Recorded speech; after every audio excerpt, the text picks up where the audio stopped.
Isaías capítulo 45. É isto que diz o Senhor a Ciro, seu ungido, cuja mão direita ele fortalecerá. Diante dele, reis poderosos ficarão paralisados de medo. Os portões de suas fortalezas se abrirão e nunca mais se fecharão. Assim diz ele: irei à sua frente, Ciro, e tornarei planos os montes. Quebrarei os portões de bronze e destruirei as trancas de ferro. Eu lhe darei tesouros escondidos na escuridão, sim, riquezas secretas. Farei isso para que saiba que eu sou o Senhor, o Deus de Israel, que chama você pelo nome. Foi por causa de Jacó, meu servo Israel, meu escolhido, que o chamei para realizar essa tarefa. Por isso o chamei pelo nome quando você não me conhecia. Eu sou o Senhor, não há outro Deus. Eu o preparei para a batalha, embora você não me conheça, para que todo mundo, de leste a oeste, saiba que não há outro Deus. Eu sou o Senhor e não há outro. Formo a luz e crio as trevas, trago a paz e crio a calamidade. Eu, o Senhor, faço essas coisas. Abram-se os céus e derramem justiça. Abra-se a terra para que brote a salvação e com ela a justiça. Eu, o Senhor, as criei. Que aflição espera quem contesta seu Criador? Acaso o pote de barro discute com o oleiro? O barro argumenta com aquele que lhe dá forma e diz: você não está fazendo direito? Ou exclama: você não sabe trabalhar? Que terrível seria se uma criança dissesse ao pai: por que você me gerou? E à mãe: por que me trouxe ao mundo? Assim diz o Senhor, o Santo de Israel, seu Criador. Querem questionar o que farei por meus filhos? Querem dar ordens a respeito de que minhas mãos fizeram? Eu fiz a terra e criei os seres humanos para nela habitarem. Com minhas mãos estendi os céus e todas as estrelas estão às minhas ordens. Levantarei esse homem para que cumpra meu justo propósito e guiarei suas ações. Ele restaurará minha cidade e libertará meu povo cativo sem exigir recompensa nem tributo. Eu, o Senhor dos Exércitos, falei.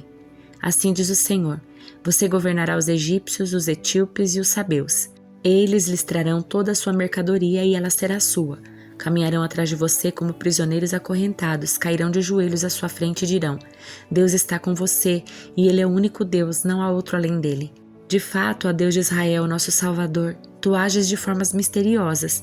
Todos os artesãos que fazem ídolos serão humilhados, juntos serão envergonhados, mas o Senhor salvará o povo de Israel com salvação permanente.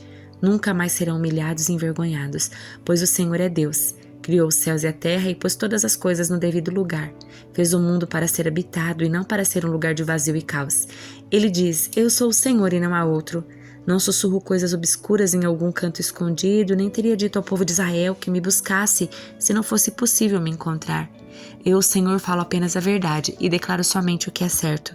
Reúnam-se e venham, fugitivos das nações vizinhas. Como são tolos os que levam consigo seus ídolos de madeira e oram a deuses que não podem salvar. Consultem uns aos outros e defendam sua causa. Juntem-se e decidam o que dizer. Quem anunciou essas coisas tanto tempo atrás? Quem lhes disse o que aconteceria? Não fui eu, o Senhor? Pois não há outro Deus além de mim, Deus justo e salvador. Não há outro além de mim. Que todo mundo se volte para mim para ser salvo, pois eu sou o Deus e não há outro. Jurei por meu próprio nome, disse o que é justo e não voltarei atrás em minha palavra.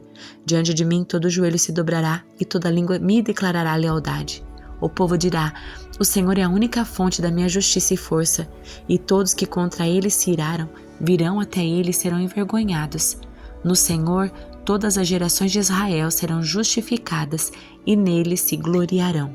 Ezequiel capítulos 7 e 8. Então recebi esta mensagem do Senhor: Filho do homem, assim diz o Senhor soberano a Israel: chegou o fim. Para onde quer que vocês olhem, norte, sul, leste ou oeste, sua terra está acabada. Não resta esperança, pois lançarei minha ira contra vocês. Eu os chamarei para prestar contas de todos os seus pecados detestáveis. Não os pouparei nem terei piedade. Darei a vocês o que merecem por todos os seus pecados detestáveis. Então saberão que eu sou o Senhor. Assim diz o Senhor soberano: desgraça após desgraça se aproximam. Chegou o fim, finalmente chegou. Sua condenação os espera, ó povo de Israel. Já amanhece o dia da sua destruição. Chegou a hora, o tempo da aflição está próximo. Nos montes se ouvem gritos de angústia e não de alegria. Em breve derramarei sobre vocês minha fúria e contra vocês lançarei minha ira. Eu os chamarei para prestar contas de todos os seus pecados detestáveis. Não os pouparei nem terei piedade. Darei a vocês o que merecem por todos os seus pecados detestáveis. Então saberão que eu, o Senhor, os feri. O dia do juízo chegou. Sua destruição os espera. A vara da perversidade brotou. Sim, o orgulho do povo floresceu. Sua violência se transformou numa vara que os castigará por sua maldade. Nenhum dos orgulhosos sobreviverá. Toda sua riqueza e prestígio desaparecerão. Sim, chegou a hora, este é o dia, que os compradores não se alegrem nem os vendedores se entristeçam, pois todos eles cairão sob a minha ira ardente. Ainda que os comerciantes sobrevivam, jamais voltarão a seus negócios, pois a profecia contra o povo não mudará. Ninguém cuja vida é corrompida pelo pecado se recuperará. A trombeta convoca o exército, mas ninguém sai para guerrear, pois minha fúria está contra todos eles. Fora da cidade a guerra, dentro dela a doença e fome. Quem estiver fora dos muros será morto pela espada do inimigo. Quem estiver dentro da cidade morrerá de fome e doença. Os sobreviventes que fugirem para os montes gemerão como pombas por causa dos seus pecados. Suas mãos ficarão fracas e seus joelhos frouxos como água. De pano de saco se vestirão e ficarão cobertos de horror. Rasparão a cabeça em sinal de tristeza e remorso. Jogarão seu dinheiro na rua, o lançarão fora como se fosse lixo.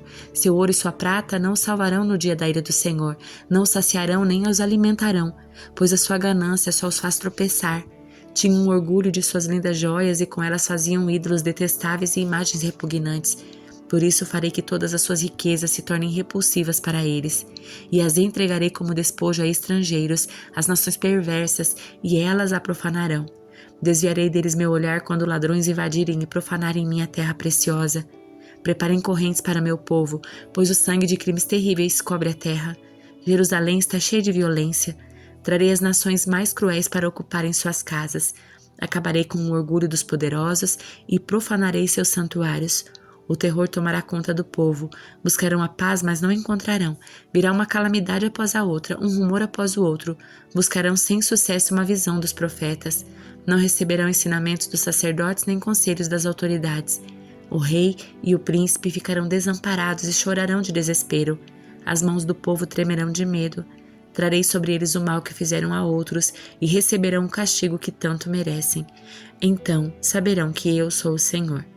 Em 17 de setembro, no 6º ano do exílio do rei Joaquim, enquanto as autoridades de Judá estavam em minha casa, a mão do Senhor soberano veio sobre mim. Vi uma figura semelhante a um homem, da cintura para baixo parecia uma chama ardente, e da cintura para cima tinha aparência de âmbar reluzente. Ele estendeu algo que parecia uma mão e me pegou pelos cabelos. Então o Espírito me elevou entre a terra e o céu, me transportou para Jerusalém numa visão dada por Deus. Fui levada à porta norte do pátio interno do templo, onde havia um ídolo que provocou o ciúme do Senhor. De repente estava ali a glória do Deus de Israel, como eu tinha visto antes no vale. Então o Senhor me disse: Filho do homem, olhe para o norte. Olhei para o norte e ali, perto da entrada da porta, junto ao altar, estava o ídolo que havia provocado o ciúme do Senhor.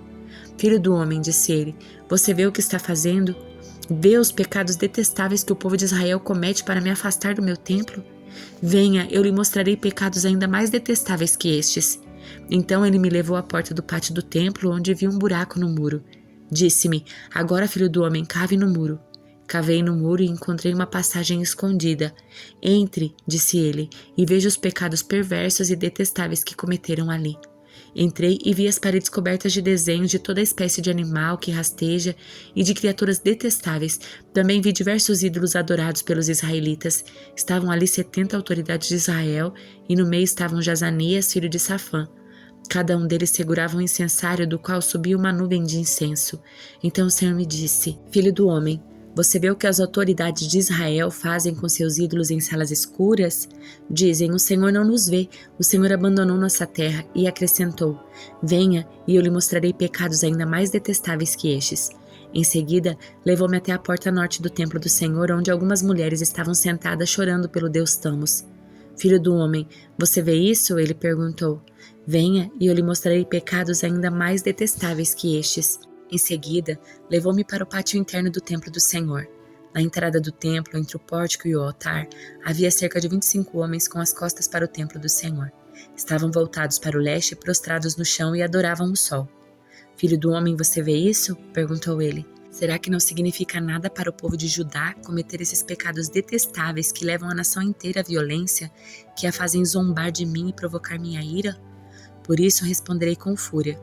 Não os pouparei, nem terei piedade. Mesmo que clamem bem alto, não os ouvirei. Salmo de número 129. Desde minha juventude meus inimigos me perseguem. Que todo Israel diga: desde minha juventude meus inimigos me perseguem, mas nunca me derrotaram. Minhas costas estão cobertas de feridas, como os longos sulcos feitos pelo arado na terra. O Senhor, porém, é justo. Ele me livrou das cordas dos perversos. Recuem envergonhados e derrotados todos que odeiam Sião. Sejam inúteis como o capim que cresce no telhado, que seca antes de crescer por inteiro. Capim que não é colhido pelo ceifeiro, deixado de lado por aquele que amarra os feixes. Que ninguém que passar por eles diga: o Senhor os abençoe. Nós os abençoamos em nome do Senhor.